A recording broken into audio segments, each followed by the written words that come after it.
In chapter 137 of Jujutsu Kaisen, we, the audience members, were finally graced with the presence of one of Jujutsu Kaisen's most popular characters, Yuta Okkotsu.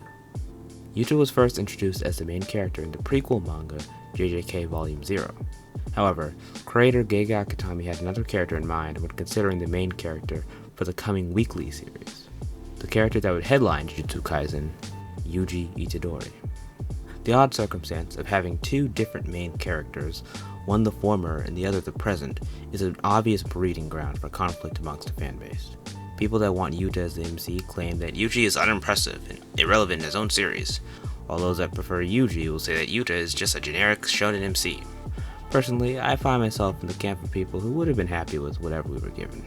I love Yuji as the main character, and I'm sure I would have loved Yuta as the main character as well.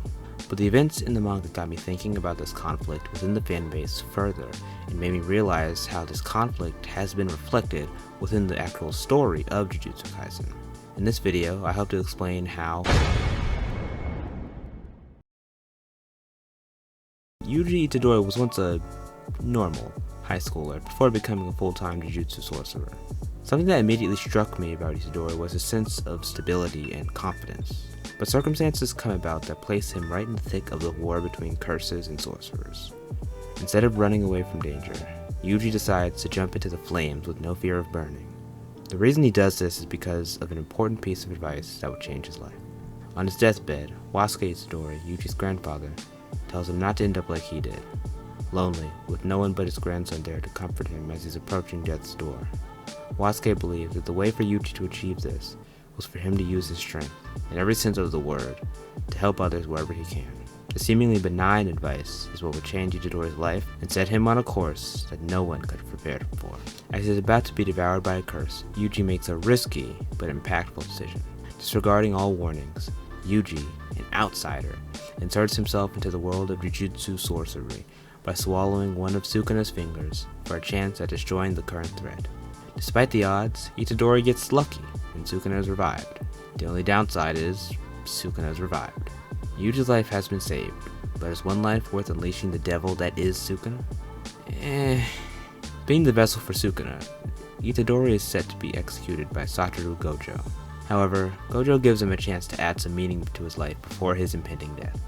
Gojo believes that Itadori can use his natural abilities and cursed energy to help collect Sukuna's 19 other fingers to seal him for good. Itadori takes Gojo up on his offer and is taken under his wing as a student. There he befriends teammates Nobara and Megami, along with senior student Aoi Todo, as well as Nanami Kento, a friend of Gojo's and a very prolific sorcerer. On Yuji's first mission with Megami and Nobara, something very interesting happens, which hints towards the turning point for Itadori's character and the linchpin for this video. The kids are in over their heads when confronted by a special great curse. In an effort to defeat the curse, Yuji plans to hold it off by himself, just long enough for Nobara and Megami to leave so that he can unleash Sukuna. As he's fighting, he worries that he won't be able to buy time for his teammates. He's nearly burned alive, and staring at death itself, for the first time in the series, we see Yuji break. He laments his own weakness and the folly of his belief that he could somehow choose how his life ended, not considering forces stronger than him coming into play. The powerlessness he feels in this moment is a consequence of his decision to even swallow Sukuna's finger in the first place. Yuji is able to compose himself, and the plan more or less works out, but this breakdown foreshadows so much of the hurt he faces in the Shibuya incident, and beyond. At the start of Jujutsu Kaisen Volume 0, Yuta Okkotsu finds himself scheduled for execution due to his being possessed by a demon-like entity. Gojo approaches him and decides to enroll him into Tokyo Jujutsu High, and he makes friends with Inumaki, Maki, and Panda. This all sounds very familiar, but this is where the similarities between Yuta and Yuji end. In school, while Yuji was the odd but friendly, charismatic, athletic kid, Yuta is depicted as his inverse, but the reason he is sought out by the higher-ups in the Jujutsu society is because of the curse that forms around him. This curse, Rika, is very protective of Yuta, eager to hurt or kill anything that threatens him. This danger to everyone around him crushes Yuta's mental state, forcing him to even question his reason for living. But Gojo and the friends Yuta would make while training to become a Jujutsu sorcerer would give Yuta an answer to that question. While Yuta and Yuji have some amusing surface-level similarities, the thing that makes these characters interesting when comparing them is analyzing their differences. Yuji possesses altruistic goals of wanting to offer everyone a proper death, along with simply being good because he can. On the contrary, Yuta simply wants to help his friends, somewhat independent of morality.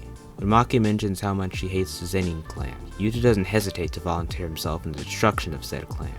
Admittedly, it is facetious, and he may not be willing to go to the lengths of others, but I do believe there is an element of truth in the statement.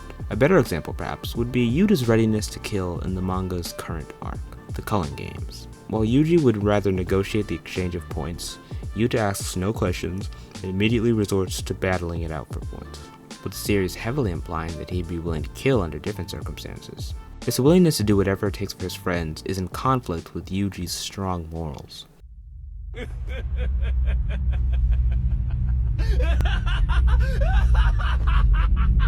The stakes for the Shibuya incident arc are set right at its start. Someone impersonating Suguru Geto has captured Gojo inside of an item called the Prison Realm, where he is powerless to escape.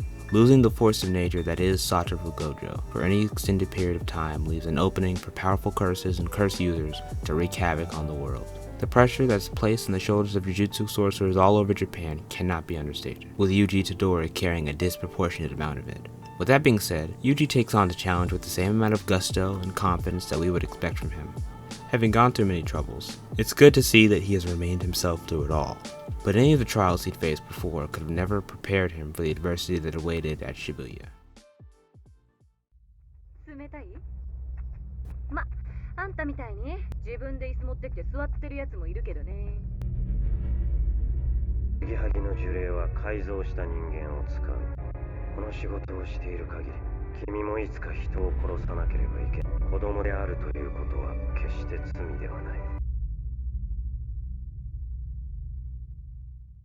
Multiple close friends of Yuji's are put in mortal danger directly in front of him, yet he is powerless to save them.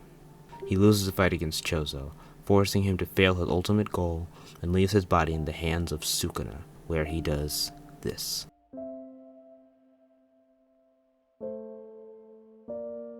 These failures lead Yuji to lose any faith in himself or what he once stood for. He doesn't trust himself to save anyone, because how could he?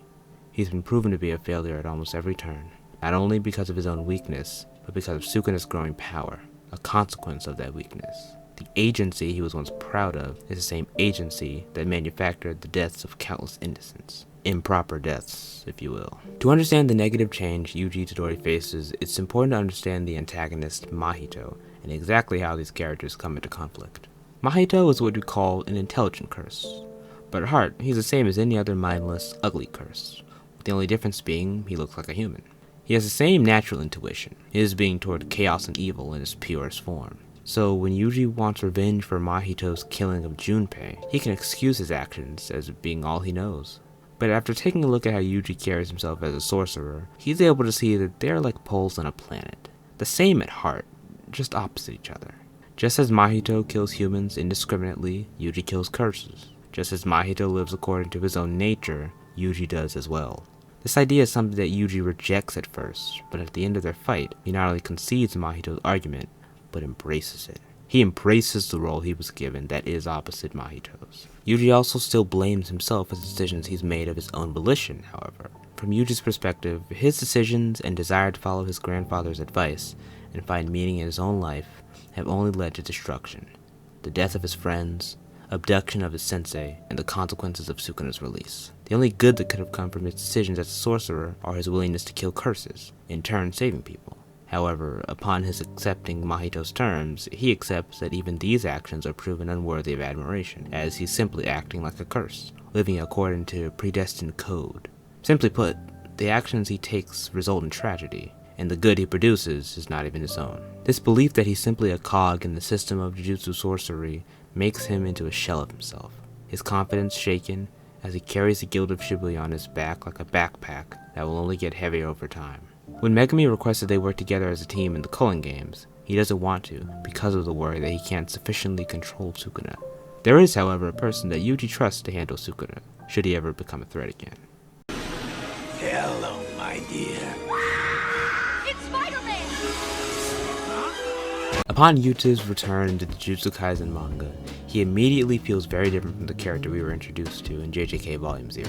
In that volume, he was very nervous, insecure, and lonely. But once he jumps back into the fold of the current narrative, he's depicted as such a confident, secure, powerful sorcerer, second only to Gojo.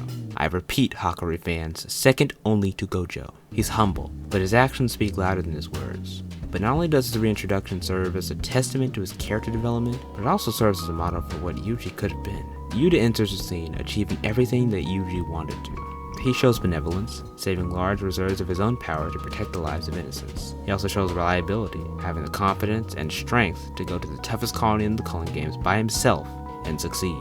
Due to Gojo's relationship with Geto, Yuta makes the bold proclamation that he will kill Kenjaku, so that Gojo doesn't have to. Kenjaku, the main villain. This is a statement reminiscent of the old Yuji. Ryu Ishigori was known as one of the strongest of his time, and he came from an era that had sorcerers that were significantly stronger than the ones we the readers have come to know. However, with this strength there comes a cost. For one who loves to fight, such as Ishigori, being so much stronger than everyone else will eventually get stale. What's the point of fighting if he already knows he'll win? Sadly, Ishigori died, never able to fulfill his desire for a worthy fight. But thanks to good old Kenny, Ishigori is resurrected and brought into the modern day. He gets to fighting, picking up where he left off. However, he would only find his match after 12 days in the Culling Games, after finally running into Yuta Okkotsu, one of the strongest in his own era. The two, along with another salty relic named Uro, duke it out in a Jujutsu Kaisen Battle Royale. When the fight comes down to just Yuta and Ryu, Yuta begins to build up his cursed energy. At full strength, his output is still weaker than Ishigori's, so he figures he needs to attack before Ishigori can get his output to its full strength. But something gives Yuta pause. A look at Ishigori's eyes, one that looked tired, unsatisfied, and never being able to enjoy what he loved. Hungry, if you will. Ishigori fights for his own pleasure, but Yuta fights to save his friends and any other innocents in danger. He isn't one to fight for the fun of it, but because fighting is the chief responsibility of a Jujutsu sorcerer. But the hunger in Ishigori's eyes touched Yuta's heart, so he decided, just this once, he'll try to enjoy himself, just as Ishigori seems to, and also that he will let Ishigori get the most out of this fight that he can. The fight between just the two of them has some of my favorite choreography in the entire series, and Yuta's battle IQ shines just as much as his power level.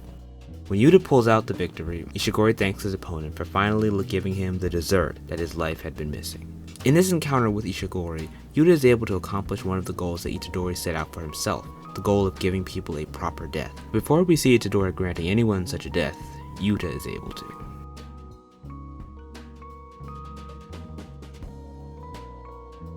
To be a truly strong Jujutsu sorcerer, you must be selfish. At least, that's what we learned from Gojo. The statement may sound weird at first, but when taking an overview of the characters in Jujutsu Kaisen, and considering what Gojo refers to as selfishness, this truth becomes obvious very quickly. In chapter 58 of the manga, episode 23 of the anime, we see a flashback in which Megumi trains with Gojo. Gojo explains that Megumi's lack of selfishness in his fighting is what holds him back from fulfilling his true potential as a sorcerer. In this context, selfishness doesn't have the nasty meaning we might be accustomed to, but it means something else. Selfishness means that to be a truly strong Jujutsu sorcerer, you cannot bunt your way to success. It's like a quick segue into the baseball strategy. This is definitely not an analogy related to the point of this video.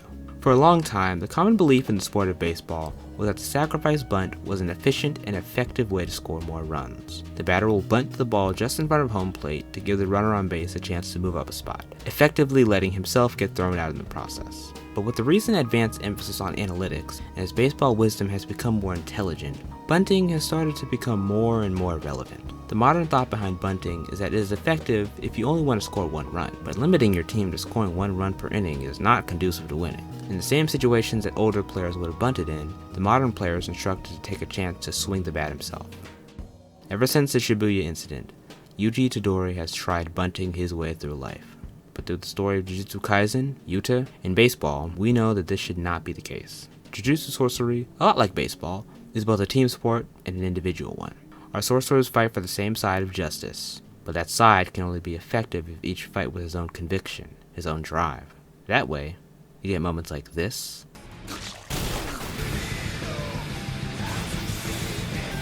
and this.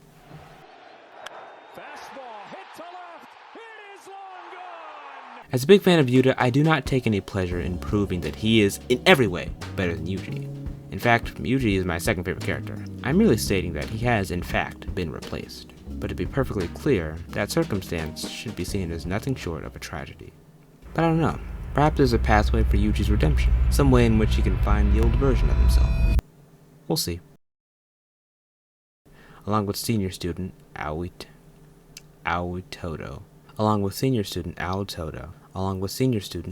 Todo, as long as